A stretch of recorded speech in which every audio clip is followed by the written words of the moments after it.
ಕೇಸ್ನಲ್ಲಿ ಜೈಲು ಸೇರಿರೋ ಪ್ರಜ್ವಲ್ ರೇವಣ್ಣಗೆ ಬಿಳಿ ಬಟ್ಟೆ ಜೊತೆಗೆ ಕೈದಿ ನಂಬರ್ ಕೂಡ ಕೊಟ್ಟಿದ್ದಾರೆ. ಅತ್ಯಾಚಾರಿಗೆ ಜೀವಾವಧಿ ಶಿಕ್ಷೆ ಆಗ್ತಾ ಇದ್ದಂತೆ ಮಹಿಳೆಯರು ಫುಲ್ ಖುಷಿಯಾಗಿದ್ದಾರೆ. ಪ್ರಜ್ವಲ್ರ ಜೈಲು ವಾಸದ ಫಸ್ಟ್ ಡೇ ರಿಪೋರ್ಟ್ ಇಲ್ಲಿದೆ ನೋಡಿ.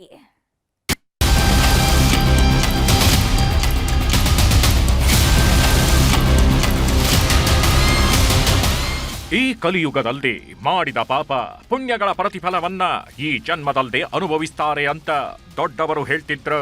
ಪ್ರಜ್ವಲ್ ರೇವಣ್ಣನ ಪ್ರಕರಣದಲ್ಲಿ ಅದು ನಿಜವಾಗಿದೆ. ಮನೆ ಕೆಲಸದ ಮಹಿಳೆ ಮೇಲೆ ಅತ್ಯಾಚಾರ ನಡೆಸಿದ್ದ ಪ್ರಜ್ವಲ್ ರೇವಣ್ಣನಿಗೆ ಸಾಯೋ ತನಕ ಜೈಲಲ್ಲೇ ಕೊಳೆಯೋ ಶಿಕ್ಷೆಯನ್ನ ಜನಪ್ರತಿನಿಧಿಗಳ ಕೋರ್ಟ್ ಕೊಟ್ಟಿತ್ತು. ಕೋರ್ಟ್ ತೀರ್ಪು ಕೇಳಿ ಗಳಗಳನೆ ಕಣ್ಣೀರಿಟ್ಟ ಪ್ರಜ್ವಲ್ ರೇವಣ್ಣ ಈಗ ಪರಪ್ಪನ ಅಗ್ರಹಾರ ಜೈಲಿನ ಪರ್ಮನೆಂಟ್ ಅತಿಥಿಯಾಗಿದ್ದಾನೆ. ನಿನ್ನೆ ರಾತ್ರಿಯೇ ಪರಪ್ಪನ ಅಗ್ರಹಾರ ಜೈಲು ಸೇರಿರುವ ಪ್ರಜ್ವಲ್ ರೇವಣ್ಣನಿಗೆ ಈಗ ಪಾಪ ಪ್ರಜ್ಞೆ ಕಾಡ್ತಿದ್ಯಂತೆ. ಜೈಲಿನ ಕಂಬಿಗಳನ್ನ ಗೆಣಿಸಿಕೊಂಡು ಕೂತಿರೋ ಮಹಾನುಭಾವನಿಗೆ ಕೋರ್ಟ್ ಇಷ್ಟು ದೊಡ್ಡ ಶಿಕ್ಷೆ ಕೊಡುತ್ತೆ ಅಂದುಕೊಂಡಿರಲಿಲ್ಲ ಅಂತ ಬ್ಯಾರಾಕ್ ಒಳಗೂ ಗೊಳೋ ಅಂತ ಅಳ್ತಿದ್ದಾನಂತೆ.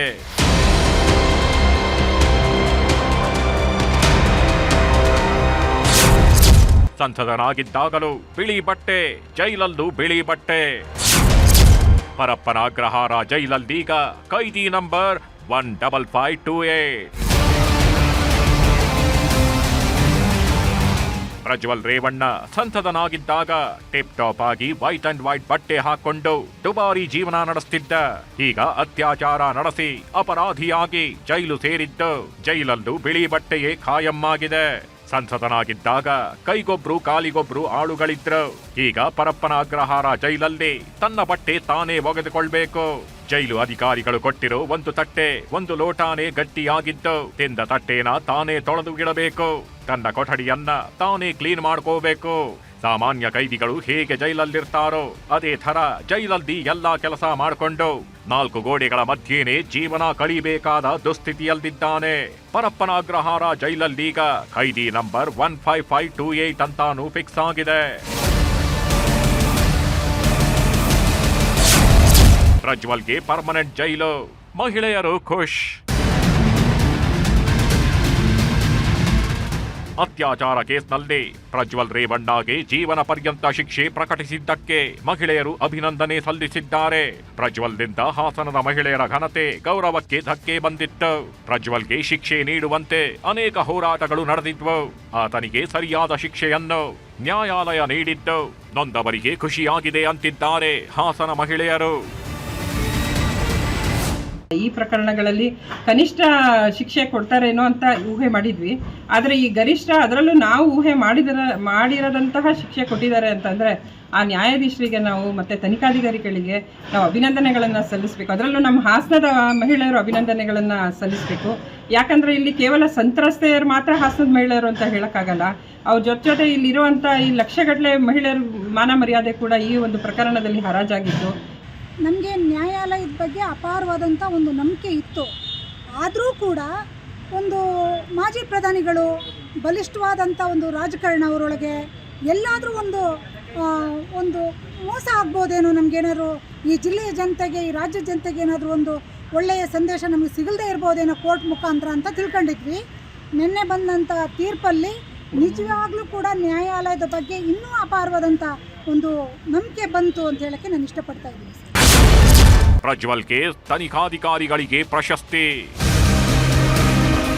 ಪ್ರಜ್ವಲ್ ರೇವಣ್ಣ ಅತ್ಯಾಚಾರಿ ಅನ್ನೋದು ಸಾಬೀತಾಗಿ ಜೈಲು ಸೇರಾಯಿತು. ಪ್ರಜ್ವಲ್ ಕೇಸ್ನಲ್ಲಿ ಸಿಐಡಿ ಎಸ್ಐಟಿ ಮುಖ್ಯಸ್ಥ ಡಿಕೆ ಸಿಂಗ್ ಅವರ ತಂಡ ನಡೆಸಿದ ತನಿಖೆಗೆ ನಿನ್ನೆ ಜನಪ್ರತಿನಿಧಿಗಳ ಕೋರ್ಟ್ನ ನ್ಯಾಯಾಧೀಶ ಸಂತೋಷ್ ಗಜಾನನ ಭಟ್ ಅಭಿನಂದನೆ ಸಲ್ಲಿಸಿದ್ರು. 14 ತಿಂಗಳಲ್ಲೇ ಪ್ರಕರಣ ಮುಗಿಸಲು ಒದಗಿಸಿದ ಸತ್ಯ ಸಾಕ್ಷಿಗಳಿಗೆ ಜಡ್ಜ್ ಅವರೇ ಶಹಬಾಸ್ ಗಿರಿ ಕೊಟ್ಟಿದ್ರು. ಈಗ ಗೃಹ ಸಚಿವ doctor G Parameshwar CID SIT ತಂಡಕ್ಕೆ ಅಭಿನಂದನೆ ಸಲ್ಲಿಸಿದ್ರು. ರಾಜ್ಯದ ಮಟ್ಟಿಗೆ ನಿಜಕ್ಕೂ ಇದು ಐತಿಹಾಸಿಕ ತೀರ್ಪು. ಪೊಲೀಸ್ ಇಲಾಖೆಗೆ ಒಂದು ಕೀರ್ತಿ ಬಂದಿದ್ದು. ತನಿಖೆ ನಡೆಸಿದ ಎಸ್ಐಟಿ ತಂಡಕ್ಕೆ ಸಿಎಂ ಪದಕ ಕೊಡಿಸ್ತೀವಿ ಅಂದ್ರು. ಜೊತೆಗೆ ರಾಷ್ಟ್ರಪತಿ ಪದಕಕ್ಕೂ ಶಿಫಾರಸು ಮಾಡ್ತೇವೆ ಅಂದ್ರು. ಮೊದಲನೇದಾಗಿ ನಾನು ನಮ್ಮ ಪೊಲೀಸ್ ಇಲಾಖೆಯಲ್ಲಿ ವಿಶೇಷವಾಗಿ ಸಿಒಡಿ ಅವರಿಗೆ ಅವ್ರು ಮಾಡಿರ್ತಕ್ಕಂಥ ಉತ್ತಮವಾದ ಕೆಲಸದ ಬಗ್ಗೆ ಅಭಿನಂದನೆ ಸಲ್ಲಿಸ್ತೇನೆ. ಇದು ನಿಜಕ್ಕೂ ಕೂಡ ಒಂದು ಹಿಸ್ಟಾರಿಕಲ್ ಡಿಸಿಷನ್. ಜಡ್ಜ್ಮೆಂಟು. ಸಾಮಾನ್ಯವಾಗಿ ಈ ಥರ ಕೇಸ್ಗಳೆಲ್ಲ ವರ್ಷಗಟ್ಟಲೆ ತಗೊಳುತ್ತೆ. ಅಂಥದ್ರಲ್ಲಿ ಅವರು 1 ವರ್ಷ 4 ತಿಂಗಳಲ್ಲಿ ಮಾಡಿದ್ದಾರೆ. ಪ್ರಜ್ವಲ್ ರೇವಣ್ಣ ಅತ್ಯಾಚಾರಿ ಅನ್ನೋದನ್ನ ಕೋರ್ಟ್ನಲ್ಲಿ ಸಾಬೀತುಪಡಿಸಿ ಜೈಲಿಗಟ್ಟಲಾಗಿದೆ. ಈಗ ಪ್ರಜ್ವಲ್ ರೇವಣ್ಣನ ಪರವಾಗಿ ಯಾರೊಬ್ಬರೂ ಮಾತಾಡ್ತಿಲ್ಲ. ಅಪ್ಪ ಎಚ್ ಡಿ ರೇವಣ್ಣ ಮೌನಕ್ಕೆ ಶರಣಾದ್ರೆ ಅಮ್ಮ ಭವಾನಿ ರೇವಣ್ಣ ಮನೆಯಿಂದ ಹೊರಗೆ ಬರ್ತಿಲ್ಲ. ಆದ್ರೆ ನಿಖಿಲ್ ಕುಮಾರಸ್ವಾಮಿ ಮಾತಾಡಿದ್ರು. ಕೋರ್ಟ್ ಆದೇಶಕ್ಕೆ ತಲೆ ಬಾಗ್ತೀವಿ ಅಂದ್ರು. ಬಿಜೆಪಿ ಪ್ರಮುಖರು ಕೂಡ ಪ್ರಜ್ವಲ್ ಪ್ರಕರಣದಲ್ಲಿ ಕೋರ್ಟ್ ಆದೇಶವನ್ನ ಎಲ್ಲರೂ ಒಪ್ಪಲೇಬೇಕು ಅಂದ್ರು. ನಿನ್ನೆ ದಿನ ಸೆಷನ್ಸ್ ಕೋರ್ಟ್ ನಲ್ಲಿ ಈಗಾಗಲೇ ಆರ್ಡರ್ಸ್ ಪಾಸ್ ಆಗಿದೆ. ನ್ಯಾಯಾಧೀಶರು ನ್ಯಾಯಾಲಯ ಒಂದು ತೀರ್ಮಾನವನ್ನ ಕೊಟ್ಟಂತ ಸಂದರ್ಭದಲ್ಲಿ ಯಾರೇ ಇದ್ರೂ ತಲೆಬಾಗಬೇಕಾಗ್ತದೆ. ಹಾಗಾಗಿ ಇದ್ರ ಬಗ್ಗೆ ಮತ್ತೆ ಇನ್ನು ಹೆಚ್ಚಾಗಿ ವಿಶ್ಲೇಷಣೆ ಮಾಡ್ತಕ್ಕಂತ ಅಗತ್ಯತೆ ನನಗಂತೂ ಕಾಣ್ತದೆ. ದೇಶದ ನ್ಯಾಯಾಂಗ ವ್ಯವಸ್ಥೆ ಬಹಳ ಮಜಬೂತ್ ಆಗಿದೆ. ಯಾರು ತಪ್ಪು ಮಾಡಿದ್ದಾರೆ ಅವ್ರು ಶಿಕ್ಷೆ ಅನುಭವಿಸ್ತಾರೆ.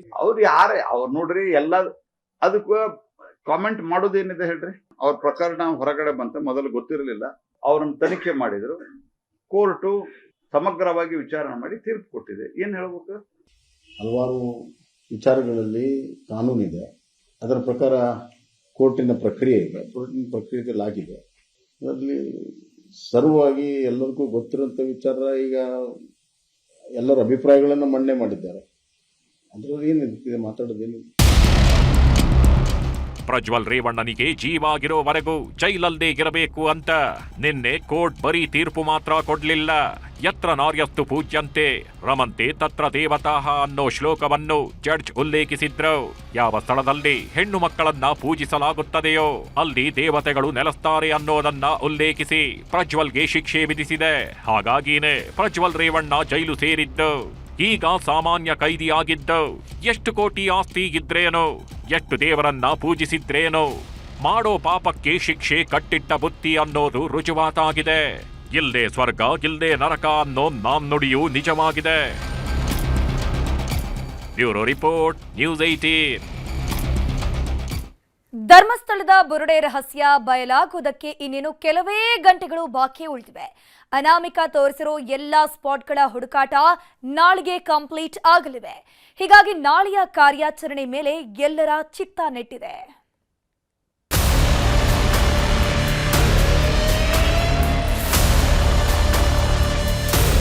ಆದಿತ್ಯವಾರ ಆದ ಕಾರಣ ಸರ್ಕಾರಿ ರಜೆಯ ಹಿನ್ನೆಲೆಯಲ್ಲಿ ಎಲ್ಲ ಅಧಿಕಾರಿಗಳು ಈಗ ರಜೆಯನ್ನು ತೆಗೆದುಕೊಂಡಿರುವಂಥದ್ದು. ನಾಳೆಯಿಂದ ಮತ್ತೆ 3 ಸ್ಪಾಟ್ಗಳ ಉತ್ಖನನ ಕಾರ್ಯ ಆಗತ್ತೆ. ಕಳೆದೊಂದು ವಾರದಿಂದ ಇಡೀ ರಾಜ್ಯದ ಜನರನ್ನ ತುದಿಗಾಲಲ್ಲಿ ನಿಲ್ಲಿಸಿದ ಧರ್ಮಸ್ಥಳ ಕೇಸ್ ಕ್ಲೈಮ್ಯಾಕ್ಸ್ ಹಂತಕ್ಕೆ ಬಂದು ನಿಂತಿದೆ. 6 ದಿನಗಳಿಂದ 10 ಸ್ಪಾಟ್ಗಳನ್ನು ಅಗೆದು ಬಗೆದಿರುವ ಎಸ್ಐಟಿ ಅಧಿಕಾರಿಗಳು ನಾಳೆ ಕೊನೆ ದಿನದ ಶೋಧ ಕಾರ್ಯ ನಡೆಸಲಿದ್ದಾರೆ. ಈಗಾಗಲೇ ಅನಾಮಿಕ ಗುರುತಿಸಿದ 13 ಪಾಯಿಂಟ್ಗಳಲ್ಲಿ 10 ಸ್ಥಳಗಳ ಶೋಧ ಕಾರ್ಯ ಮುಗಿದಿದೆ. ಇದರಲ್ಲಿ 6ನೇ ಸ್ಪಾಟ್ನಲ್ಲಿ ಒಂದಿಷ್ಟು ಮೂಳೆಗಳು ಸಿಕ್ಕಿದ್ದು ಬಿಟ್ರೆ ಇನ್ನೆಲ್ಲೂ ಕಳೆಬರದ ಸಣ್ಣ ಕುರುಹುಗಳು ಸಹ ಸಿಕ್ಕಿಲ್ಲ. ಹೀಗಾಗಿ ನಾಳೆಯ ಕಾರ್ಯಾಚರಣೆ ಮೇಲೆ ಎಲ್ಲರ ಚಿತ್ತ ನೆಟ್ಟಿದೆ. ಕ್ಲೈಮ್ಯಾಕ್ಸ್ ಹಂತಕ್ಕೆ ಬಂತು ಧರ್ಮಸ್ಥಳ ರಹಸ್ಯ. ನಾಳೆಯೇ ಮುಗಿಯುತ್ತಾ ಎಲ್ಲ ಸ್ಪಾಟ್ಗಳ ಶೋಧ. ಧರ್ಮಸ್ಥಳದಲ್ಲಿ ಕಳೆದ ಮಂಗಳವಾರದಿಂದ ಶುರುವಾದ ಉತ್ಖನನ ಕಾರ್ಯ ದಿನದಿಂದ ದಿನಕ್ಕೆ ರೋಚಕತೆ ಹೆಚ್ಚಿಸುತ್ತದೆ. ರಾಶಿ ರಾಶಿ ಹೆಣ ಹೂತು ಹಾಕಿದೆ ಅಂತ ಅನಾಮಿಕನೇ ಗುರುತು ಮಾಡಿದ್ದ ಜಾಗದಲ್ಲಿ ಎಸ್ಐಟಿ ಅಧಿಕಾರಿಗಳು ಮೂಲೆ ಮೂಲೆ ಜಾಲಾಡ್ತಿದ್ದಾರೆ. ಮಳೆ ಗಾಳಿ ಎನ್ನದೆ ಹಿಡಿದ ಕೆಲಸ ಬಿಡದೆ ಶೋಧ ಕಾರ್ಯ ನಡೆಸುತ್ತಿದ್ದಾರೆ. ಇಷ್ಟು ದಿನಗಳಲ್ಲಿ 6ನೇ ಪಾಯಿಂಟ್ ಬಿಟ್ಟು ಉಳಿದೆಲ್ಲ ಜಾಗದಲ್ಲಿ ಏನಂದ್ರೆ ಏನೂ ಸಿಕ್ಕಿಲ್ಲ.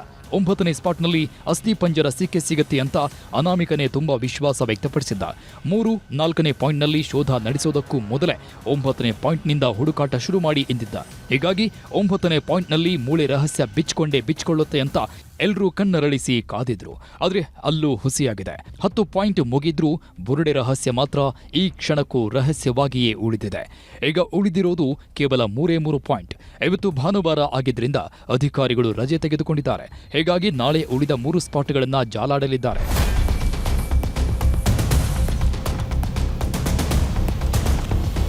ಕಳೆಬರ ಹುಡುಕಾಟಕ್ಕೆ ನಾಳೆಯೇ ಫೈನಲ್ ಡೇ. ಹೀಗಾಗಿ ಅನಾಮಿಕ ಗುರುತು ಮಾಡಿರುವ ಜಾಗದ ಮೇಲೆ ಹದ್ದಿನ ಕಣ್ಣಿಡಲಾಗಿದೆ. 13 ಸ್ಪಾಟ್ಗಳಲ್ಲೂ ಹುಡುಕಾಟ ಮುಗಿದ ಮೇಲೆ ಕಲ್ಲೇರಿಯ ರಹಸ್ಯವನ್ನು ಕೆದಕೋ ಸಾಧ್ಯತೆ ಇದೆ. ಕಲ್ಲೇರಿ ಜಾಗದಲ್ಲೂ ಹೆಣ ಹೂತಿದೆ ಅಂತ ಅನಾಮಿಕನೇ ಮಾಹಿತಿ ನೀಡಿದ್ದ. ಹೀಗಾಗಿ ಈ ಜಾಗದ ಜೊತೆಗೆ ಬೇರೆ ಯಾವುದಾದ್ರೂ ಜಾಗ ತೋರಿಸ್ತಾನ ಅನ್ನೋ ಅನುಮಾನ ಕೂಡ ಹುಟ್ಟಿಸಿದೆ. ಸ್ಪಾಟ್ ನಂಬರ್ 11, 12, 13 ಇದು 3 ಪಾಯಿಂಟ್ಗಳು ಬಾಕಿ ಇರುವಂಥದ್ದು. ಈ ನಿಟ್ಟಿನಲ್ಲಿ ಈ 3 ಪಾಯಿಂಟ್ಗಳನ್ನು ನಾಳೆ ಸಂಜೆ ಒಳಗೆ ಮುಗಿಸೋಕೆ ಎಲ್ಲ ರೀತಿಯ ಸಿದ್ಧತೆಗಳನ್ನು SIT ಮಾಡಿದೆ. ಯಾಕೆಂದರೆ ಸುದೀರ್ಘ ಸಮಯವನ್ನು ಕೇವಲ ಉತ್ಖನನಕ್ಕೆ ತೆಗೆದುಕೊಂಡ್ರೆ ಮತ್ತಷ್ಟು ತನಿಖೆಯ ಪ್ರಗತಿ ಅದು ಕುಂಠಿತ ಆಗ್ಬೋದು, ತನಿಖೆಯ ವೇಗ ಅದು ತಗ್ಬೋದು. ಹಾಗಾಗಿ ಅತ್ಯಂತ ವೇಗವಾಗಿ ಈ ಉತ್ಖನನ ಪ್ರಕ್ರಿಯೆ ಮಾಡಿದ ಧರ್ಮಸ್ಥಳ ಕೇಸ್ ಮಧ್ಯೆಯೇ ಮತ್ತೊಂದು ಕಂಪ್ಲೇಂಟ್ ಬಿಚ್ಚಿಕೊಳ್ಳುತ್ತಾ 15 ವರ್ಷ ಹಿಂದಿನ 15ರ ಬಾಲಕಿ ರಹಸ್ಯ. ಧರ್ಮಸ್ಥಳ ಪ್ರಕರಣದ ಮಧ್ಯೆಯೇ ದಿನಕ್ಕೊಂದು ಹೊಸ ಕಥೆಗಳು ಹುಟ್ಟುಕೊಳ್ತಿವೆ. ಅನಾಮಿಕ ಗುರುತು ಮಾಡಿದ ಜಾಗದಲ್ಲಿ ಹುಡುಕಾಟ ನಡೀತಿರೋ ಹೊತ್ತಲ್ಲೇ ಹೊಸ ದೂರೊಂದು ದಾಖಲಾಗಿದೆ. 32 ವರ್ಷದ ಹಿಂದೆ ನಿಗೂಢವಾಗಿ ಸಾವನ್ನಪ್ಪಿದ ಪದ್ಮಲತಾರ ಸಂಬಂಧಿ ಜಯಂತ್ ಅನ್ನೋರು ಹೊಸ ಕೇಸ್ ದಾಖಲಿಸಿದ್ದಾರೆ. 15 ವರ್ಷಗಳ ಹಿಂದೆ 15 ವರ್ಷದ ಬಾಲಕಿಯ ಶವವನ್ನ ಹೂತು ಹಾಕಿದ್ದಾರೆ ಅಂತ ಸ್ಫೋಟಕ ಮಾಹಿತಿ ಬಿಚ್ಚಿಟ್ಟಿದ್ದಾರೆ. ಜಯಂತ್ ಹೇಳಿದ್ದೇನು? 15 ವರ್ಷಗಳ ಹಿಂದೆ ಬಾಲಕಿಯ ಶವವನ್ನ ನಾನೇ ನೋಡಿದ್ದೆ. 1 ವಾರ ಬಾಲಕಿಯ ಶವ ಕೊಳೆತು ನಾರುತ್ತಿತ್ತು. 1 ವಾರದ ಬಳಿಕ ಬಾಲಕಿಯ ಶವ ಹೂತಿದ್ದಾರೆ. ಯಾವುದೇ ಕಾನೂನು ಪ್ರಕ್ರಿಯೆಯೂ ನಡೆದಿಲ್ಲ. ಹೂತಿರುವ ಜಾಗ ನನಗೆ ಗೊತ್ತು, ನಾನೇ ಪ್ರತ್ಯಕ್ಷದರ್ಶಿ. ಈಗಲೂ ಆ ಜಾಗ ಗೊತ್ತು, SITಗೆ ತೋರಿಸ್ತೇನೆ. ಕೊಲೆಯೋ ಮತ್ತೊಂದು ನನಗೆ ಈ ಬಗ್ಗೆ ಗೊತ್ತಿಲ್ಲ. ಕಾನೂನು ಪ್ರಕ್ರಿಯೆ ಮಾಡದೆ ಧರ್ಮಸ್ಥಳದಲ್ಲಿ ಹೂಳಲಾಗಿದೆ. ಈ ಎಲ್ಲ ಸಾಕ್ಷ್ಯ ಇಟ್ಟುಕೊಂಡೇ ಆರೋಪ ಮಾಡ್ತಿದ್ದೀನಿ. ನನ್ನ ಸಂಬಂಧಿ ಪದ್ಮಲತಾ ಕೊಲೆಯಾದಾಗ ನ್ಯಾಯ ಸಿಕ್ಕಿಲ್ಲ. ಈಗ SIT ಮೇಲೆ ನಂಬಿಕೆ ಬಂದು ದೂರು ಕೊಡ್ತಿದ್ದೀನಿ. ಕಾನೂನು ಪ್ರಕಾರವಾಗಿ ಮಾಡಿರಲ್ಲ. ಕಾನೂನು ಪ್ರಕಾರವಾಗಿ ಅದನ್ನು ಮಾಡಿದರೆ ಅವತ್ತು ಆ ಬಾಡಿಯನ್ನು ಯಾರು ತಂದೆ ತಾಯಿಯವರು ಕಳ್ಕೊಂಡ್ರು ಆ ಮಗುವನ್ನು ಅಲ್ಲಿಗೆ ತಲುಪಿಸುವುದಿತ್ತು. ಆದರೆ ಆ ಕೆಲಸ ಮಾಡಿಲ್ಲ. ಅದಕ್ಕೋಸ್ಕರ ನಾನು ಬಂದಿದ್ದೀನಿ. ಇನ್ನಾದರೂ ಅಲ್ಲಿ ಊತಿರುವಂಥ ಜಾಗದಲ್ಲಿ ಏನಾದರೂ ಅಸ್ಥಿಪಂಜರ ಇದ್ದರೆ ಏನಾದರೂ ಜನರಿಗೆ ತಿಳಿಸಿ ಅವರು ಬಂದರೆ ಅದನ್ನು ತಗೊಂಡು ಹೋಗಲಿ ಅಂತಲೇ ಬಂದಿರೋದು. ಏನೋ ಪ್ರಯೋಜನ ಇದೆಯಾ? ಅವರಿಗೆ ಕೆಲಸ ಕೊಟ್ಟ ಏನೋ ಪ್ರಯೋಜನ ಇದೆಯಾ? ನನಗೇನಾದರೂ ಲಾಭ ಇದೆಯಾ ಹೇಳಿ? ಎಲ್ಲೋ ಒಂದು ನಾಯಿ ಊತಿದೆ ಅಂತ ನಾನು ಬಂದಿಲ್ಲಲ್ಲ ಸರ್. ಮಾನವೀಯ ದೃಷ್ಟಿಯಿಂದ ಒಂದು ಹೆಣ್ಣು ಮಗಳ ವಿಷಯಕ್ಕೆ ನಾನು ಬಂದಿರೋದು ಸರ್. ಅದು ತಪ್ಪೇನದು? ಹಾಗಾದ್ರೆ ಕೊಡಬಾರ್ದಾ? ತನಿಖೆ ಆಗಲಿ, ಸತ್ಯ ಹೊರಗೆ ಬರಲಿ. ಆ ರೀತಿಯಲ್ಲಿ ಎಲ್ಲ ಮುಂದೆ ಬನ್ನಿ. ಹೌದು, ದೂರ ಕೊಟ್ಟರೆ ಇಲ್ಲ ಏನು ತಪ್ಪಾಗಿ ಸುಳ್ಳಾಗಿ ಹೇಳೋ ನನ್ನ ಮೇಲೆ ಶಿಕ್ಷೆ ಆಗಲಿ. ಇನ್ನು ಧರ್ಮಸ್ಥಳ ಪ್ರಕರಣದ ಬಗ್ಗೆ ಪ್ರತಿಕ್ರಿಯೆ ನೀಡಿದ ಕೇಂದ್ರ ಸಚಿವ ಪ್ರಹ್ಲಾದ್ ಜೋಶಿ, ಕೇರಳ ಸರ್ಕಾರಕ್ಕೂ ಧರ್ಮಸ್ಥಳ ಕೇಸ್ಗೂ ಏನ್ ಸಂಬಂಧ? ಕರ್ನಾಟಕ ಸರ್ಕಾರ SIT ರಚಿಸಿದೆ. SIT ವರದಿಗೂ ಮುನ್ನ ಅಪರಾಧ ಆಗಿದೆ ಅಂತ ಬಿಂಬಿಸ್ತಾ ಇದ್ದಾರೆ. ಎಲ್ಲದಕ್ಕೂ ಕೋರ್ಟ್ ಇದೆ, ಕಾನೂನಿದೆ ಅಂತ ಕಿಡಿಕಾರಿದ್ದಾರೆ. ಆರೋಪ ಮಾಡಿರುವಂತ ಏನು ಘಟನೆಗಳಿದಾವೆ ಕರ್ನಾಟಕದಲ್ಲಿ ನಡೆದಾವೆ ಅಂತ ಮಾಡಿದೆ. ಕರ್ನಾಟಕದ ತನಿಖಾ ವ್ಯವಸ್ಥೆಯಲ್ಲಿ SIT ಮಾಡಿದ್ದಾರೆ. ನಾವು ಮಾಡ್ಬೋದು ಅಂತ ತನಿಖೆ ಒಂದು ಕೇಂದ್ರೀಯ ಏಜೆನ್ಸಿ ಮಾಡಬೇಕು, ಇಲ್ಲ ಸ್ಟೇಟ್ ಪೊಲೀಸ್ ಮಾಡಬೇಕು. ಸ್ಟೇಟ್ ಪೊಲೀಸ್ ಬಿಟ್ಟು SIT ಮಾಡಿದ್ದಾರೆ. SIT ಅವರು ತನಿಖೆ ಮಾಡ್ತಾ ಇದ್ದಾರೆ. ತನಿಖೆ ಸಂಬಂಧ ಕಾಯಿರಲ್ಲ. ಕೇರಳ ಸರ್ಕಾರ ಏನು ಸಂಬಂಧ ಇದಕ್ಕೆ? ಒಟ್ನಲ್ಲಿ ಧರ್ಮಸ್ಥಳದ ನಿಗೂಢ ರಹಸ್ಯ ಕ್ಲೈಮ್ಯಾಕ್ಸ್ ಹಂತಕ್ಕೆ ಬಂದಿದ್ದು, ನಾಳೆಯ ಶೋಧ ಕಾರ್ಯದ ಮೇಲೆ ಇಡೀ ಕರ್ನಾಟಕದ ಜನರ ಕಣ್ಣು ನೆಟ್ಟಿರೋದಂತೂ ಸುಳ್ಳಲ್ಲ. ಕಿಶನ್ ಶೆಟ್ಟಿ, ನ್ಯೂಸ್ 18 ಮಂಗಳೂರು. ಆ ಹೆಣ್ಮಗಳು ಹೆತ್ತವರ ವಿರೋಧದ ಮಧ್ಯೇನೂ ಪ್ರೀತಿಸಿದ ಹುಡುಗನನ್ನ ಮದುವೆಯಾಗಿದ್ಲು. ಆದರೆ ಜಾತಿ ಜಿದ್ದಿಗೆ ಬಿದ್ದ ಪೋಷಕರು ಕರುಳ ಕುಡಿಯ ಬದುಕನ್ನೇ ಬೀದಿಗೆ ತಂದು ನಿಲ್ಲಿಸಿದ್ದಾರೆ.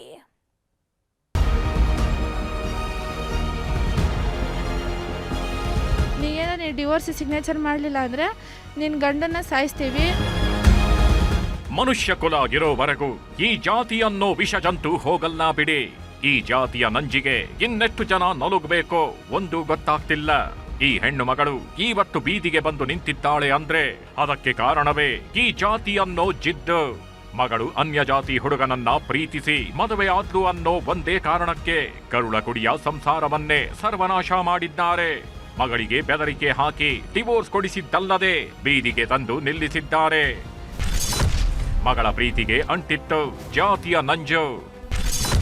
ಹುಡುಗನ ಕೊಲ್ತೀನಿ ಅಂದ್ರು, ಡಿವೋರ್ಸ್ ಕೊಡಿಸಿದ್ರು. ಈ ಹೆಣ್ಣು ಮಗಳ ಹೆಸರು ಸುಪ್ರೀತಾ ಅಂತ. ಹಾವೇರಿ ಜಿಲ್ಲೆಯ ಹಾನಗಲ್ ತಾಲೂಕಿನ ಯಳವಟ್ಟಿ ಗ್ರಾಮದ ನಿವಾಸಿ.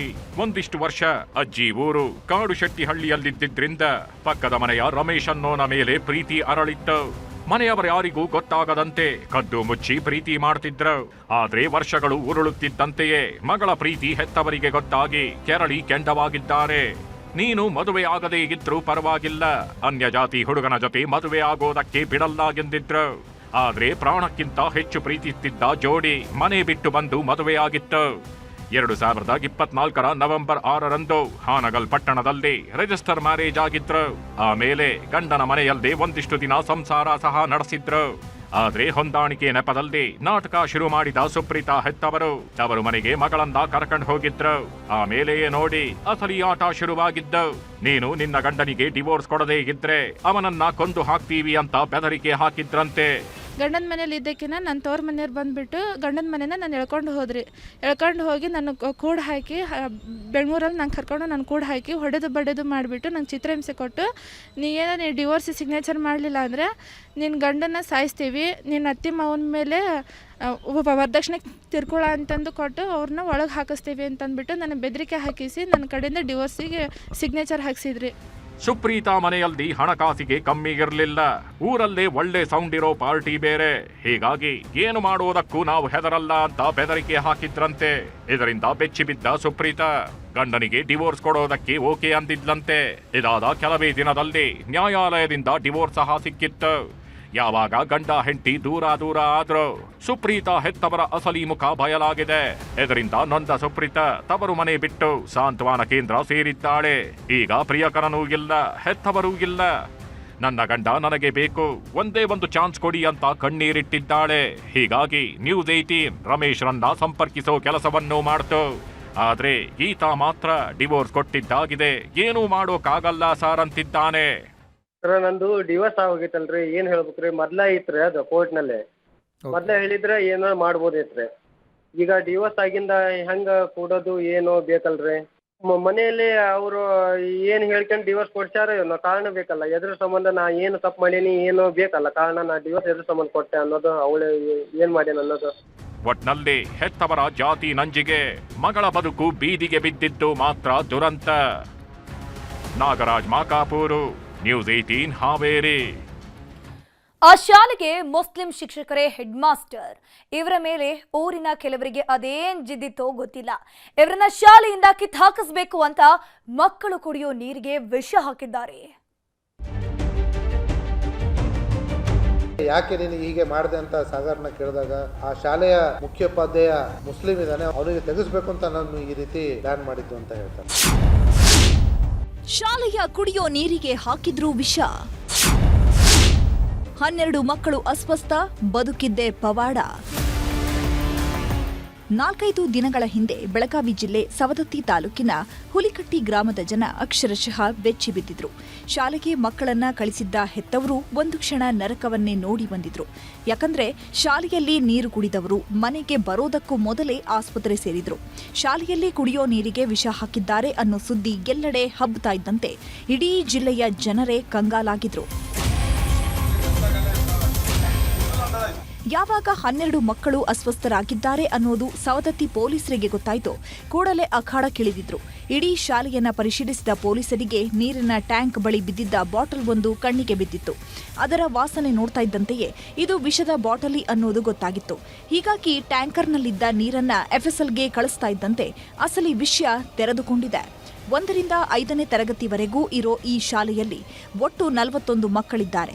ಶಾಲೆ ಓಪನ್ ಆದ್ಮೇಲೆ ಹೊರಗಿನಿಂದ ಯಾರೂ ಬಂದಿರಲಿಲ್ಲ. ಹೀಗಾಗಿ ಇಲ್ಲೇ ಏನೋ ಆಗಿದೆ ಅಂತ ಎಲ್ಲ ಮಕ್ಕಳನ್ನ ವಿಚಾರಿಸಿದ್ದಾರೆ.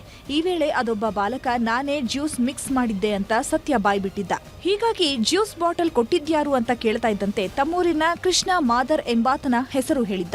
ಆತನನ್ನ ಎತ್ತಾಕೊಂಡು ಬಂದು ಏರೋಪ್ಲೇನ್ ಎತ್ತುತ್ತಿದ್ದಂತೆ ಅಸಲಿ ಸತ್ಯ ಕಕ್ಕಿದ್ದಾನೆ. ಪ್ರೀತಿಗಾಗಿ ವಿಷ ಹಾಕಲು ಒಪ್ಕೊಂಡಿದ್ದ ಪಾಪಿ. ಹುಲಿಕಟ್ಟಿಯ ಕೃಷ್ಣನಿಗೇನು ಯಾರ ಮೇಲೂ ದ್ವೇಷ ಇರಲಿಲ್ಲ. ವಿಷ ಹಾಕಬೇಕು ಅನ್ನೋ ಪ್ಲಾನ್ ಕೂಡ ಇವನದ್ದಲ್ಲ. ನಾಗನಗೌಡ ಪಾಟೀಲ್ ಮತ್ತು ಸಾಗರ್ ಪಾಟೀಲ್ ಅನ್ನೋರು ಕೃಷ್ಣನ ಬೆನ್ನು ಬಿದ್ದಿದ್ರು. ಶಾಲೆಯ ನೀರಿಗೆ ವಿಷ ಹಾಕಬೇಕು ಅಂತ ಕೊಡಬಾರದ ಕಾಟ ಕೊಡ್ತಿದ್ರಂತೆ. ಒಂದ್ ವೇಳೆ ನೀನು ಈ ಕೆಲಸ ಮಾಡದೇ ಇದ್ರೆ ನೀನು ಅನ್ಯ ಜಾತಿ ಹುಡುಗಿಯನ್ನ ಪ್ರೀತಿಸ್ತಾ ಇರೋ ಬಗ್ಗೆ ಊರಲ್ಲಿ ಹೇಳ್ಕೊಂಡ್ ಬರ್ತೀವಿ ಅಂತ ಬೆದರಿಸಿದ್ರಂತೆ. ಹೀಗಾಗಿ ನಂಜುಕಾರೋ ಕೆಲಸಕ್ಕೆ ಕೈ ಹಾಕಿದ್ದ. ಬಾಲಕನೊಬ್ಬನಿಗೆ ಚಾಕ್ಲೇಟ್ ಕೊಡಿಸಿದ್ದ ಕೃಷ್ಣ ಕೈಯಲ್ಲಿ 500 ರೂಪಾಯಿ ಕೊಟ್ಟು ಮಾಸಾ ಬಾಟಲ್ನಲ್ಲಿದ್ದ ವಿಷವನ್ನ ಹುಡುಗನ ಕೈಗೆ ಕೊಟ್ಟಿದ್ದ. ಅದು ವಿಷ ಅನ್ನೋದನ್ನು ಬಾಲಕನಿಗೆ ಹೇಳಿರಲಿಲ್ಲ. ಯಾವಾಗ ವಿಷದ ಸೂತ್ರಧಾರಿಗಳ ವಿಷಯ ಗೊತ್ತಾಯ್ತು, ನಾಗನಗೌಡ ಪಾಟೀಲ್ ಮತ್ತು ಸಾಗರ್ ಪಾಟೀಲ್ನನ್ನ ಪೊಲೀಸರು ಎತ್ತಾಕೊಂಡು ಬಂದಿದ್ರು. ಯಾವ ಕಾರಣಕ್ಕೆ ವಿಷ ಹಾಕಿದ್ರಿ ಅಂತ ತಮ್ಮ ಸ್ಟೈಲ್ನಲ್ಲಿ ವರ್ಕೌಟ್ ಮಾಡ್ತಾ ಇದ್ದಂತೆ ಅಸಲಿ ಸತ್ಯ ಕಕ್ಕಿದ್ದಾರೆ. ಮುಸ್ಲಿಂ ಶಿಕ್ಷಕನನ್ನ ಕೆಲಸದಿಂದ ತೆಗೆಸಲು ಹಾಕಿದ್ರಂತೆ ವಿಷ. ಭೂಮಿ ಮೇಲೆ ಎಂತೆಂಥ ನರ ರಾಕ್ಷಸರು ಇದ್ದಾರೆ ನೋಡಿ. ಹಿಂದೂ ಸಂಘಟನೆಯಲ್ಲಿ ಗುರುತಿಸಿಕೊಂಡಿದ್ದ ಆರೋಪಿ ಸಾಗರ್ಗೆ ತಮ್ಮೂರು ಶಾಲೆಯ ಮುಖ್ಯ ಶಿಕ್ಷಕ ಸುಲೇಮಾನ್ರನ್ನ ಕಂಡ್ರೆ ಆಗ್ತಾ ಇರಲಿಲ್ಲ. ಮುಸ್ಲಿಂ ಅನ್ನೋ ಕಾರಣಕ್ಕೆ ವಿಷ ಕಾರ್ತಿದ್ದ. ಹೇಗಾದ್ರೂ ಸರಿ ಕೆಲಸದಿಂದ ತೆಗೆಸಬೇಕು ಅಂತ ಹೊಂಚು ಹಾಕ್ತಿದ್ದ. ಇದೇ ಕಾರಣಕ್ಕೆ ಕುಡಿಯೋ ನೀರಿಗೆ ವಿಷ ಹಾಕಿಸಿದ್ದು. ವಿಷದ ನೀರು ಕುಡಿದು ಮಕ್ಕಳು ಸತ್ರೆ ಅದರ ಆರೋಪ ಹೆಡ್ ಮಾಸ್ಟರ್ ಮೇಲೆ ಬರುತ್ತೆ. ಆಗ ಊರು ಬಿಡೋದಷ್ಟೇ ಅಲ್ಲ, ಕೆಲಸವನ್ನೂ ಬಿಡಬೇಕಾಗುತ್ತೆ ಅಂತ ವಿಷ ಹಾಕಿಸಿದ್ದನಂತೆ.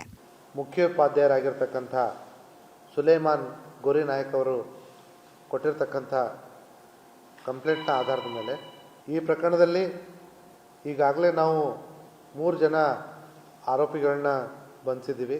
ಈ ಒಂದು ಕೃತ್ಯಕ್ಕೆ ಹಿನ್ನೆಲೆ ಯಾಕೆ ನೀನು ಹೀಗೆ ಮಾಡಿದೆ ಅಂತ ಸಾಗರ್ನ ಕೇಳಿದಾಗ, ಏನಿಲ್ಲ, ಆ ಶಾಲೆಯ ಮುಖ್ಯೋಪಾಧ್ಯಾಯ ಮುಸ್ಲಿಂ ಇದ್ದಾನೆ, ಅವನು 13 ವರ್ಷದಿಂದ ಇದ್ದಾನೆ, ಅವನಿಗೆ ತೆಗೆಸಬೇಕು ಅಂತ ನಾನು ಈ ರೀತಿ ಪ್ಲ್ಯಾನ್ ಮಾಡಿದ್ದು ಅಂತ ಹೇಳ್ತಾರೆ.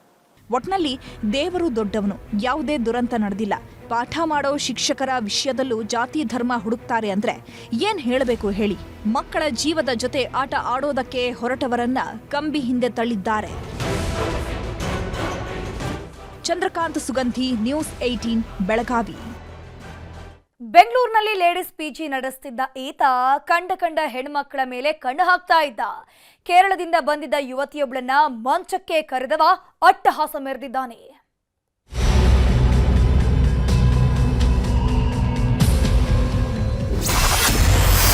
ವಿದ್ಯಾರ್ಥಿನಿ ಮೇಲೆ ಕಣ್ಣಾಕಿದ್ದ ಪಿಜಿ ಮಾಲೀಕ, ಮಂಚಕ್ಕೆ ಕರೆದ, ಒಲ್ಲೆ ಎಂದಿದ್ದಕ್ಕೆ ಅತ್ಯಾಚಾರ. ಸಿಲಿಕಾನ್ ಸಿಟಿ ಬೆಂಗಳೂರಲ್ಲಿ ಕಾಮಾಸುರರ ಅಟ್ಟಹಾಸ ಮಿತಿ ಮೀರಿದೆ.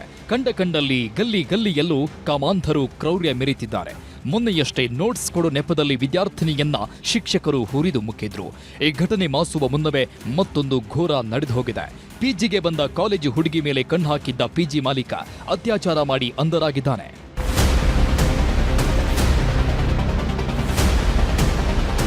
ಇವನೇ ನೋಡಿ, ಮೈಯೆಲ್ಲ ಕಾಮ ತುಂಬಿಕೊಂಡು ಒಂಟಿ ಹೆಣ್ಮಗಳ ಮೇಲೆ ಎರಗಿದ್ದ ಕಾಮುಕ. ಹೆಸರು ಅಶ್ರಫ್. ಚೆನ್ನಾಗಿರೋ ಹುಡುಗಿರ್ ಕಂಡ್ರೆ ಕಣ್ ಬಿಟ್ಕೊಂಡು ಜೊಲ್ಲು ಸುರಿಸೋ ಗಿರಾಕಿ ಇವನು. ಹುಡುಗಿರನ್ನ ನೋಡಬೇಕು ಅಂತಾನೆ ಸೋಲದೇವನಹಳ್ಳಿಯಲ್ಲಿ ಲೇಡೀಸ್ ಪಿಜಿ ನಡೆಸ್ತಾ ಇದ್ದ ಅನ್ಸತ್ತೆ. ಇದೇ ಕಾಮುಕನ ಪಿಜಿಗೆ 10 ದಿನಗಳ ಹಿಂದೆ ಕೇರಳ ಮೂಲದ ಯುವತಿ ಬಂದಿದ್ಲು. ಖಾಸಗಿ ಕಾಲೇಜಿನಲ್ಲಿ ವ್ಯಾಸಂಗ ಮಾಡ್ತಾ ಇದ್ದವಳು ರೂಮ್ ಮಾಡಿಕೊಂಡು ತನ್ನ ಪಾಡಿಗೆ ಇರ್ತಿದ್ಲು. ಆದ್ರೆ ಯುವತಿ ಬಂದ ದಿನವೇ ಅಶ್ರಫ್ ಕಾಮದ ಕಣ್ಣು ಹಾಕಿದ್ದ. ಹೇಗಾದ್ರೂ ಮಾಡಿ ಬಲೆಗೆ ಬೀಳಿಸ್ಕೊಳ್ಬೇಕು ಅಂತ ಸರ್ಕಸ್ ಶುರು ಮಾಡಿದ್ದ. ಆದ್ರೆ ಯುವತಿ ಕ್ಯಾರೆ ಅಂದಿರಲಿಲ್ಲ.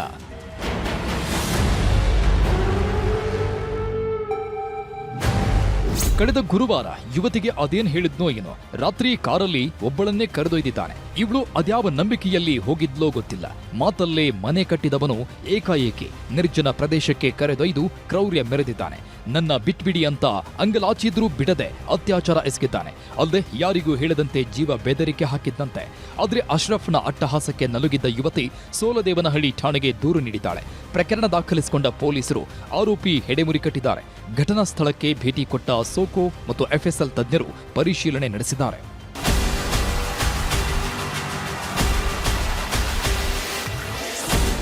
ಒಟ್ಟಾರೆ ಊರು ಬಿಟ್ಟು ಒಂಟಿಯಾಗಿ ಬರೋ ಹೆಣ್ಮಕ್ಕಳನ್ನೇ ಟಾರ್ಗೆಟ್ ಮಾಡೋ ಇಂಥ ಕಾಮುಕರಿಗೆ ಬಿಸಿ ಮುಟ್ಟಿಸಬೇಕಿದೆ. ಇನ್ಮುಂದಾದ್ರೂ ಪಿಜಿಯಲ್ಲಿ ವಾಸವಾಗಿರೋ ಹುಡುಗಿರು ಹುಷಾರಾಗಿರಬೇಕಿದೆ. Muniraju, crime bureau, news 18 Bengaluru. ಈಗೀಗೆಲ್ಲ ಇನ್ನೊಬ್ಬರ ಏಳಿಗೆ ಕಂಡು ಖುಷಿ ಪಡೋರು ತುಂಬಾನೇ ಕಮ್ಮಿ. ಕಂಡೋರ ಜೀವನ ಹಾಳು ಮಾಡೋದು ಹೇಗೆ ಅಂತ ಹೊಂಚು ಹಾಕೋರೇ ಜಾಸ್ತಿ. ವಾಮಾಚಾರದ ಅಟ್ಟಹಾಸಕ್ಕೆ ಈ ಊರಿನ ಜನರು ಕಂಗಾಲಾಗೋಗಿದ್ದಾರೆ. ಕೃಷಿ ಭೂಮಿ ಸುದ್ದ ಬಿಡ್ತಾ ಇಲ್ಲ. ತೆಂಗಿನಕಾಯಿ ಇದೆ, ಎಲೆ ಇದೆ, ಲಿಂಬಿಯನ್ ಇದೆ, ಮೊಬೈಲ್ ಇಟ್ಟು ಹೋಗಿದ್ದಾರೆ. ಕರಿ ಕೋಳಿ ಮತ್ತು ಕರಿ ಕೋಳಿಗೆ ಮೇಲೆ 3 ತೆಂಗಿನಕಾಯಿಗಳು, ನಾನಾ ರೀತಿ ನಿಂಬೆಹಣ್ಣು. ಭತ್ತದ ಗದ್ದೆಯಲ್ಲಿ ಸ್ಮಾರ್ಟ್ ಫೋನ್ ವಾಮಾಚಾರ. ತೆಂಗಿನಕಾಯಿ, ನಿಂಬೆಹಣ್ಣು ಇಟ್ಟು ಮಾಟ ಮಂತ್ರ. ಮಾಟ ಮಂತ್ರ ಅಂದ್ರೇನೆ ಅದೊಂದು ಅಗೋಚರ ಶಕ್ತಿ. ಇನ್ನೊಬ್ಬರ ಬದುಕನ್ನ ಹಾಳು ಮಾಡಬೇಕು ಅಂತಾನೆ ಇರುವಂಥ ಅಡ್ಡದಾರಿಯದು. ಎಷ್ಟು ದಿನ ಮಾಟ ಮಂತ್ರ ಅಂದ್ರೆ ನಿಂಬೆಹಣ್ಣು, ಕುಂಕುಮ, ಗೊಂಬೆ ಇರೋದನ್ನ ನೋಡಿದ್ವಿ. ಇನ್ನು ಕೆಲವು ಕಡೆ ಕೋಳಿ, ಕುರಿ ಬಲಿ ಕೊಡೋದನ್ನ ಕೇಳಿದ್ವಿ. ಆದ್ರೆ ಬೆಳಗಾವಿಯಲ್ಲಿ ಸ್ಮಾರ್ಟ್ ಫೋನ್ ವಾಮಾಚಾರ ಸದ್ದು ಮಾಡ್ತಿದೆ. ಭತ್ತದ ಗದ್ದೆಯಲ್ಲಿ ಸ್ಮಾರ್ಟ್ ಫೋನ್ ಇಟ್ಟು ವಾಮಾಚಾರ ಮಾಡಿದ್ದಾರೆ. ಕೃಷಿ ಭೂಮಿ ಸುದ್ದ ಬಿಡ್ತಾ ಇಲ್ಲ. ಅದ್ರ ಜೊತೆಗೆ ತೆಂಗಿನಕಾಯಿ ಇದೆ, ಎಲೆ ಇದೆ, ಲಿಂಬಿಯನ್ ಇದೆ, ಮತ್ತು ಮೊಸರು ಅನ್ನ ಇದೆ. ಅದರ ಜೊತೆಗೇನೆ ದೊಡ್ಡದ ಅದು ವಿಚಾರ ಅಂದ್ರೆ ಇದು ಮೊಬೈಲ್ ಇಟ್ಟು ಹೋಗಿದ್ದಾರೆ. ಬೆಳಗಾವಿ ಜಿಲ್ಲೆಯ ಎಳ್ಳೂರು ಭಾಗದಲ್ಲಿ ಸ್ಮಾರ್ಟ್ ಫೋನ್ ವಾಮಾಚಾರ ಸಖತ್ತಾಗಿ ಸದ್ದು ಮಾಡ್ತಾ ಇದೆ. ಸದಾನಂದ ದೇಸಾಯಿ ಅನ್ನೋರು ಬೇರೆಯವರ ಜಮೀನನ್ನ ಲೀಸ್ಗೆ ಪಡೆದು ವ್ಯವಸಾಯ ಮಾಡ್ತಿದ್ರು. ಭತ್ತ ನಾಟಿ ಮಾಡೋದ್ರಿಂದ ಬೆಳೆ ಕೂಡ ಸೊಂಪಾಗಿ ಬೆಳೀತಿದೆ. ಇವರ ಮೇಲೆ ಅದ್ಯಾರ ಕಣ್ಣು ಬಿತ್ತೋ ಗೊತ್ತಿಲ್ಲ. ಭತ್ತದ ಬೆಳೆ ಮಧ್ಯೆ ತೆಂಗಿನಕಾಯಿ, ಮೊಸರನ್ನ, ಲಿಂಬೆಹಣ್ಣು, ಎಲೆ ಅಡಿಕೆ ಜೊತೆಗೆ ವಿಚಿತ್ರ ಅನ್ನೋ ಹಾಗೆ ಸ್ಮಾರ್ಟ್ ಫೋನ್ ಇಟ್ಟಿದ್ದಾರೆ. ಮಾಟ ಮಂತ್ರ ಅಂದ್ರೆ ಲಿಂಬೆಹಣ್ಣು, ಎಲೆ ಅಡಿಕೆ ಇಡೋದು ಮಾಮೂಲು. ಆದ್ರೆ ಸ್ಮಾರ್ಟ್ ಫೋನ್ ಇಟ್ಟಿದ್ಯಾಕೆ ಅನ್ನೋ ಕುತೂಹಲ ಮೂಡಿಸ್ತಾ ಇದೆ. ತೆಂಗಿನಕಾಯ, ಲಿಂಬಿಯನ್ ಮೂರಿದ್ದು, ಎಲೆ ಇದ್ದು, ಮತ್ತ ಅನ್ನ ಮತ್ತ ಮೊಸರಿತ್ತು. ಅದ್ರ ಜೊತೆಗನೆ ಮುಖ್ಯವಾದಂದ್ರ ಮೊಬೈಲ್ ಇತ್ತ. ಮಾಟ ಮಂತ್ರ ಮಾಡವ್ರ ಎಷ್ಟ್ ಮಟ್ಟಿಗೆ ದೊಡ್ಡ ಹೋಗಿದಾರು, ಮತ್ತ ಅದ್ರ ಬೆಳೆ ಆಗವ್ರ ಎಷ್ಟು ನಾಲಾಯ್ಕಿರ್ಬೇಕು. ಸದಾನಂದ ದೇಸಾಯಿ ಅವರ ಜಮೀನಿನಲ್ಲಿ ಮಾಟ ಮಂತ್ರ ಮಾಡೋದು ಇದೇ ಮೊದಲೇನಲ್ಲಂತೆ. ಈ ಹಿಂದೆ ಕೂಡ ಹಲವು ಗೊಂಬೆಗಳನ್ನ ಇಟ್ಟು ಮಾಟ ಮಂತ್ರ ಮಾಡಿದ್ರಂತೆ.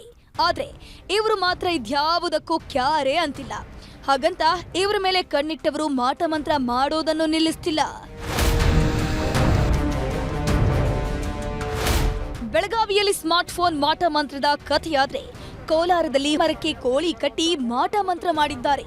ಕೋಲಾರ ತಾಲೂಕಿನ ಶೆಟ್ಟಿ ಮಾದಮಂಗಲ ಹಾಗೂ ಮದನಹಳ್ಳಿ ರಸ್ತೆ ಮಧ್ಯೆ ನಾಗರಾಜ್ ಅನ್ನೋರ ಜಮೀನಿದೆ. ಇವರ ಜಮೀನಲ್ಲೇ ಕಿಡಿಗೇಡಿಗಳು ವಾಮಾಚಾರ ಮಾಡಿದ್ದಾರೆ. ವಾಮಾಚಾರದ ಒಂದಿಷ್ಟು ವಸ್ತುವನ್ನಿಟ್ಟು ಕೋಳಿ ಸಮೇತ ಮರಕ್ಕೆ ಕಟ್ಟಿದ್ದಾರೆ. ಇದನ್ನ ನೋಡಿದ ಕೆಲವರು ಬೆಚ್ಚಿ ಬಿದ್ದಿದ್ರು. ಊರವರೆಲ್ಲ ಇದೇ ಸುದ್ದಿ ಆಗ್ತಿದ್ದಂತೆ ಪೂಜೆ ಪುನಸ್ಕಾರ ಮಾಡಿದ ಗ್ರಾಮಸ್ಥರು ಕೋಳಿಯನ್ನ ಕೆಳಗಿಳಿಸಿ ಪೊಲೀಸರಿಗೆ ದೂರು ಕೊಟ್ಟಿದ್ದಾರೆ. ಇದಕ್ಕೆ ಬಳಸಿರುವಂಥ ಕರಿ ಕೋಳಿ ಮತ್ತು ಕರಿ ಕೋಳಿಗೆ ಮೇಲೆ 3 ತೆಂಗಿನಕಾಯಿಗಳು, ನಾನಾ ರೀತಿ ನಿಂಬೆಹಣ್ಣು, ಮೊಟ್ಟೆ ಮತ್ತು ಬಲ್ಬೆತ್ತರಿಕಾಯಿಗಳು, ಖರ್ಜೂರ ಮತ್ತು ಗಂಜಿಗೆ ಹಂಗಿಳಿರುವಂಥ ಸಾಮಗ್ರಿಗಳನ್ನು ರಾತ್ರಿಯಲ್ಲಿ ವಾಮಾಚಾರ ಮಾಡಿರುವಂಥ ಘಟನೆ ನಡೆದಿದೆ. ಒಟ್ನಲ್ಲಿ ಈ ಜಗತ್ತು ಎಷ್ಟೇ ಬದಲಾದ್ರೂ ಮನುಷ್ಯನ ದ್ವೇಷ, ಅಸೂಹೆ ಮಾತ್ರ ಕಮ್ಮಿ ಆಗ್ತಿಲ್ಲ. ಇದಕ್ಕೆ ನಿದರ್ಶನವೇ ಇನ್ನೂ ನಡೀತಿರೋ ಇಂಥ ಮಾಟ ಮಂತ್ರಗಳು. ಬೆಳಗಾವಿಯಿಂದ ಚಂದ್ರಕಾಂತ್ ಸುಗಂಧಿ ಜೊತೆ ರಘುರಾಜ್, ನ್ಯೂಸ್ 18 ಕೋಲಾರ್. ಕಳೆದ ವರ್ಷ ಸುರಿದ ಭಾರೀ ಮಳೆಗೆ ಸಂಪೂರ್ಣ ಹಾನಿಗೆ ಒಳಗಾದ ಕುಟುಂಬಕ್ಕೆ ವರ್ಷ ಆದರೂ ಪರಿಹಾರ ಮಾತ್ರ ಸಿಕ್ಕಿಲ್ಲ. ಬಡ ದಲಿತ ಕುಟುಂಬಕ್ಕೆ ಪರಿಹಾರ ಸಿಗದೆ ಜೋಪಡಿಯಲ್ಲಿ ಬದುಕು ಸಾಗಿಸುವಂತಾಗಿದೆ. ಪರಿಹಾರಕ್ಕಾಗಿ ಶಾಸಕರು, ಅಧಿಕಾರಿಗಳ ಕಚೇರಿ ಅಲೆದು ಸುಸ್ತಾಗಿರುವ ಈ ಕುಟುಂಬ ಹಿಡಿ ಶಾಪವನ್ನ ಹಾಕ್ತಾ ಇದೆ.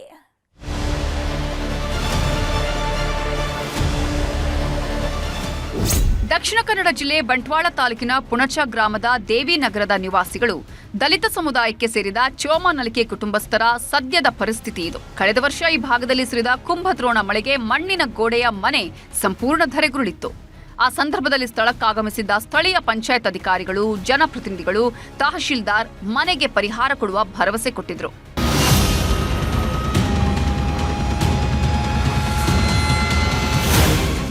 ಮನೆ ಬಿದ್ದು ವರ್ಷ ಕಳೆದ್ರೂ ನಯಾ ಪೈಸೆಯ ಪರಿಹಾರ ಬಂದಿಲ್ಲ. ಸಣ್ಣ ಮನೆಯಾದರೂ ಪಕ್ಕದ ಮನೆಯಲ್ಲಿದ್ದ ಚೋಮನಲಿಕೆಯ ಕುಟುಂಬ ಇದೀಗ ಜೋಪಡಿಯಲ್ಲಿ ಬದುಕೋ ಪರಿಸ್ಥಿತಿ ಎದುರಾಗಿದೆ. ಪುತ್ತೂರು ಶಾಸಕರ ವ್ಯಾಪ್ತಿಗೆ ಸೇರುವ ಈ ಮನೆಯ ದುರಸ್ತಿಗಾಗಿ ಚೋಮ ಕುಟುಂಬ ಹಲವು ಬಾರಿ ಮನವಿ ಮಾಡಿದ್ರೂ ಯಾವುದೇ ಪ್ರಯೋಜನವಾಗಿಲ್ಲ.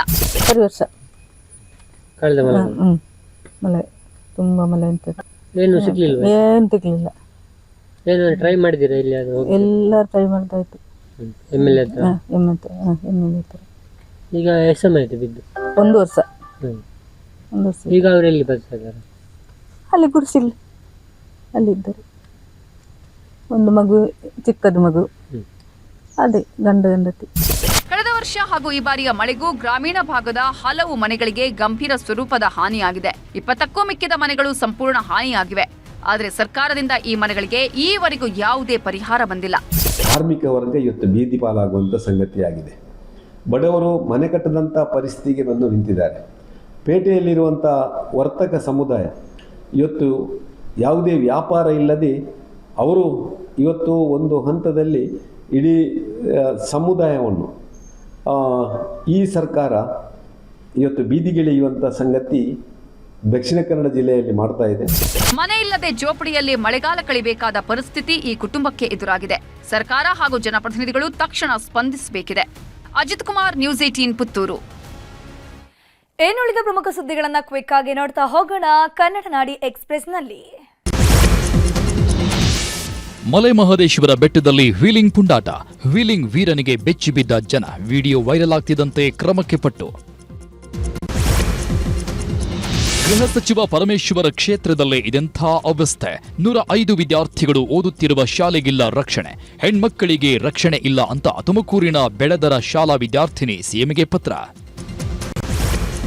ಸೆಲ್ಫಿ ನೆಪದಲ್ಲಿ ಪತ್ನಿಯೇ ಗಂಡನನ್ನ ನದಿಗೆ ತಳ್ಳಿದ್ದ ಆರೋಪ ಪ್ರಕರಣ. ಅಪ್ರಾಪ್ತೆಯನ್ನ ಮದುವೆಯಾಗಿದ್ದ ತಾತಪ್ಪ ಅರೆಸ್ಟ್. ನನ್ನ ಹೆಂಡತಿನೇ ತಳ್ಳಿದ್ದಾಳೆ ಬ್ರೋ ಅಂದವ ಈಗ ಕಂಬಿ ಹಿಂದೆ. ದೇವರ ಕೋಣೆಯಲ್ಲಿ ಹಚ್ಚಿದ ದೀಪದಿಂದ ಮನೆಗೆ ಬೆಂಕಿ. ಅಗ್ನಿಯ ಕೆನ್ನಾಲಿಗೆ ಮನೆಯಲ್ಲಿದ್ದ ವಸ್ತುಗಳು ಸುಟ್ಟು ಭಸ್ಮ. ಉತ್ತರ ಕನ್ನಡ ಜಿಲ್ಲೆಯ ಕಾರವಾರ ನಗರದಲ್ಲಿ ಘಟನೆ. ಸಿಲಿಕಾನ್ ಸಿಟಿಯಲ್ಲಿ ಮಳೆರಾಯನ ಆರ್ಭಟ. ಕೆರೆಯಂತಾದ ಕೆಆರ್ ಮಾರ್ಕೆಟ್ ರಸ್ತೆ. ಕೆಆರ್ ಸರ್ಕಲ್ ಬಳಿ ಮರಕ್ಕೆ ಬಿಎಂಟಿಸಿ ಬಸ್ ಡಿಕ್ಕೆ.